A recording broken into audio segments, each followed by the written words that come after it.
நம்முடைய அரசியல் என்றால் திருமாவளவன் அரசியல் அல்ல, அம்பேத்கர் அரசியல், பெரியார் அரசியல், மார்க்சிய அரசியல். அந்த அரசியலை புரிந்து கொள்வதற்கு அவர்களுக்கு போதிய மூளை வலிமை இல்லை. அதுதான் காரணம். எனவேதான் நம்மை குறைத்து மதிப்பிடுகிறார்கள். அரசியல் ஆதாயம்தான் நோக்கம் என்றால் கூடுதல் அதிகாரம் கிடைக்கிற கூட்டணியில் இடம்பெறுவது என்ன பெரிய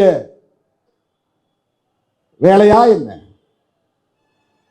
அப்பப்போ மாற்றிக்கொள்ள ரெண்டு பக்கம் பேசிக்கிட்டு எல்லா கதவுகளையும் திறந்து வைத்துக் கொண்டிருந்தால் நிறைய கூடுதல் இடங்களை வாங்கலாம். என்ன அங்க கூப்பிடுறாங்க இங்க கூப்பிடுறாங்கன்னு சொன்னா இங்க பேரத்தை பேச முடியும். நான் எல்லா கதவுகளையும் சாத்திட்டு நான் உங்க கூட தான் இருக்கிறேன், நீங்க எங்கும் போய்விடக்கூடாது, எங்க கூடவே நிக்கணும், நாங்க உங்க கூடவே நிக்கணும் அப்படின்னு ஒரு கூட்டணியை உறுதிப்படுத்துகிற வேலையை திருமாவளவன் செய்து கொண்டிருக்கிறார். அந்த கூட்டணி ஜனநாயகத்தை பாதுகாக்கிற கூட்டணி, அரசமைப்பு சட்டத்தை பாதுகாக்கிற கூட்டணி. இதுதான் இன்றைக்கு நாம் முன்னெடுத்திருக்கிற அரசியல்.